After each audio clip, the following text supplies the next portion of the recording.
Greetings, Japan fans. Today's show, we're going to talk about difficult generation of workers.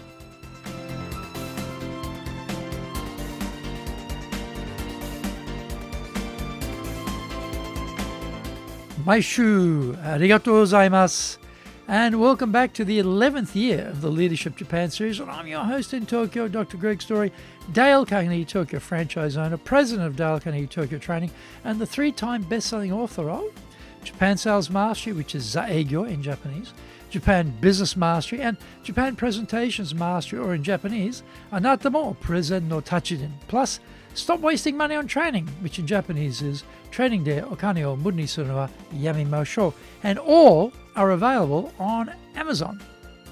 This podcast brings insights, examples, and experience about leading in Japan. Trust me, it is different here. Don't forget to subscribe and share this podcast with your family, friends, and colleagues. We're not being sponsored by Libsyn, but we value your privacy, which is why we have our podcast hosted by Libsyn. Unlike many other hosting organizations, Libsyn have a strict policy that does not allow access to your private information by anyone. Here is our daily podcast lineup on Apple Podcasts. Mondays, the Cutting Edge Japan Business Show podcast. Tuesday, the Presentation Japan series. Every second Tuesday, the Business Tachijin no Oshie Show. Wednesdays, the Sales Japan series. Thursdays, the Leadership Japan series. And every second Thursday, the Business Pro Podcaster Show. Fridays, the Japan Business Mastery Show podcast. Saturdays, Japan's top business interviews. Before we get going, today's handy Japanese phrase is bura bura shinai, bura bura shinai, bura bura shinai. Shall we go window shopping? Shall we go browsing for something to buy? Shall we have a wander around the shops? Shall we go through the Ginza looking at all the boutiques, or in the mall or something like that? Shall we go and have a bit of a quick browse, see what's out there? Bura bura shinai, bura bura shinai, bura bura shinai, bura bura shinai. This is episode number 549.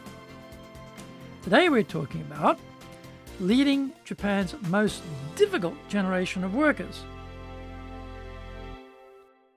Leaders now face a pivotal moment in business in Japan.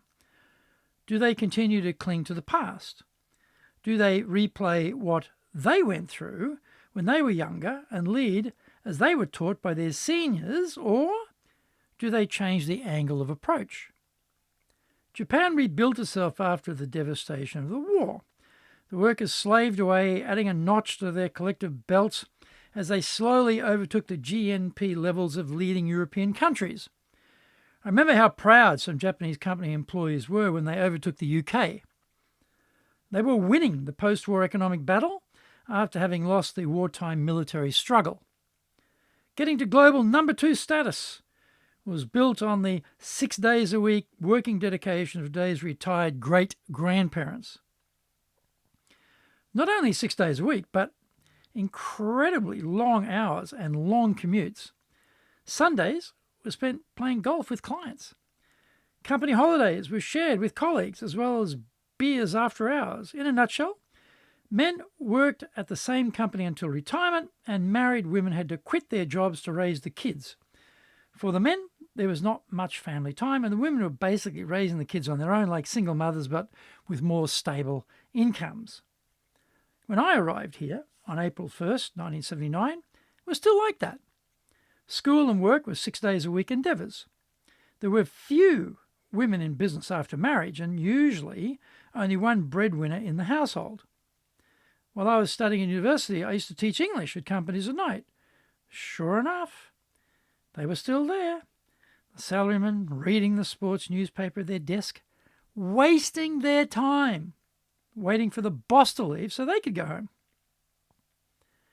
And when I came back for the third time to work in 1992, when interviewing sales staff for jobs, often they would tell me they quit their company because the long hours made them exhausted and ill. When I heard that same story repeatedly, I connected it back to my early experiences of the 1970s and 1980s and knew they were telling me the truth. These are the people who've been doling out the OJT, the on-the-job training, to each succeeding generation. What about today, though, when there are many more job openings than enough people to fill them? The drop-off in overseas study has made the competent English-speaking Japanese staff member a rare bird compared to a few decades ago. This young generation of Japanese staff holds the whip hand in the current employment configuration between boss and workers. Are companies doing anything about this other than whining about how hard it is to hire people? From what I can see, they are focused on whining rather than taking the right actions. OJT, on-the-job training, has been a smokescreen for doing very little for a long time. The spread of the personal computer drove a stake through the heart of OJT. Let me explain why. Bosses now do their own typing rather than having female secretaries do it for them. Find out more when we come back from the break. Today's show is brought to you by our public courses, but we also do custom in-house programs. We do them in Japanese and we do them in English, do them in our super safe classroom.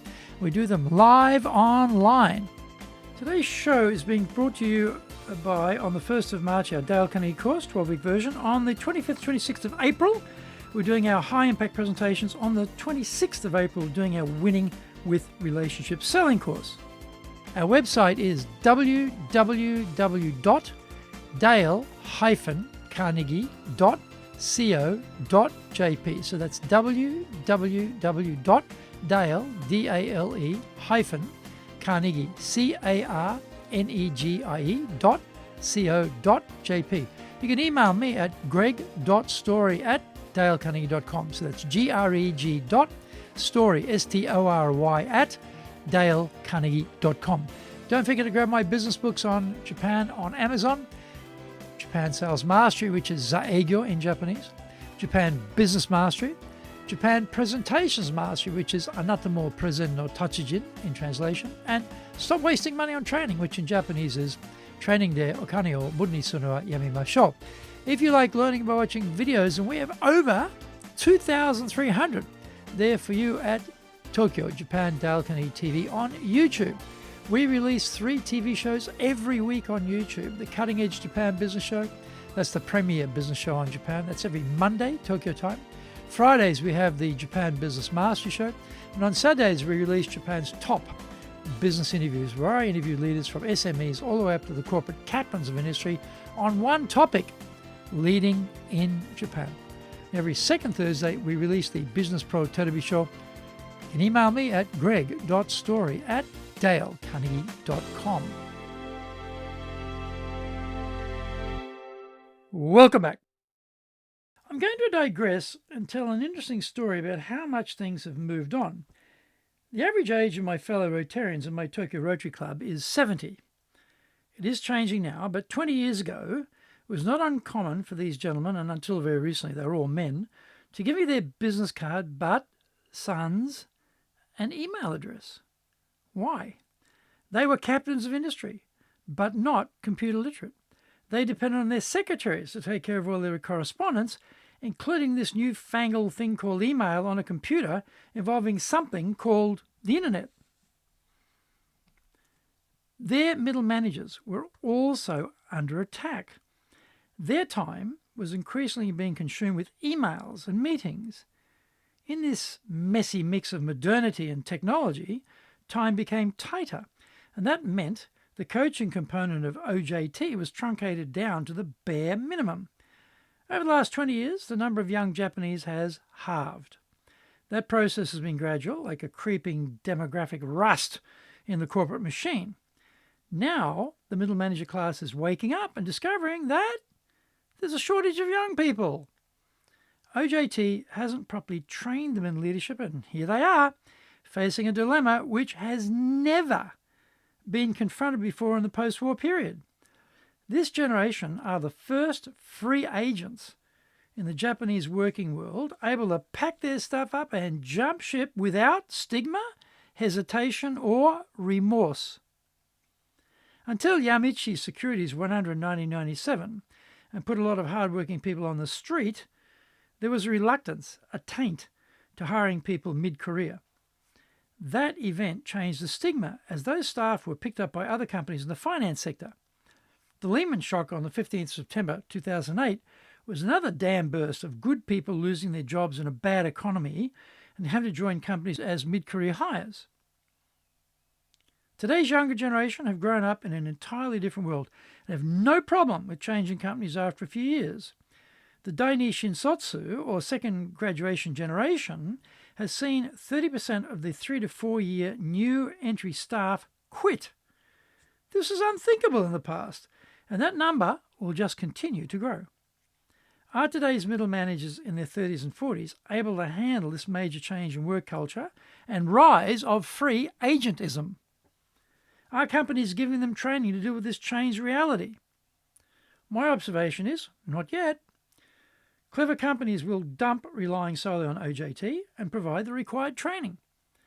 They will be able to harvest a wave of available, mobile talent by creating environments attractive to these in-demand young people.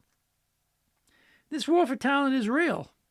It is a zero-sum game in Japan of winners who can recruit and importantly retain key staff, and the losers who will become the training grounds for the staff who simply move to the winners.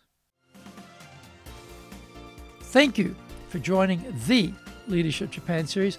If you found the program useful, then tell your family, friends, and colleagues. Don't forget to subscribe and share this podcast.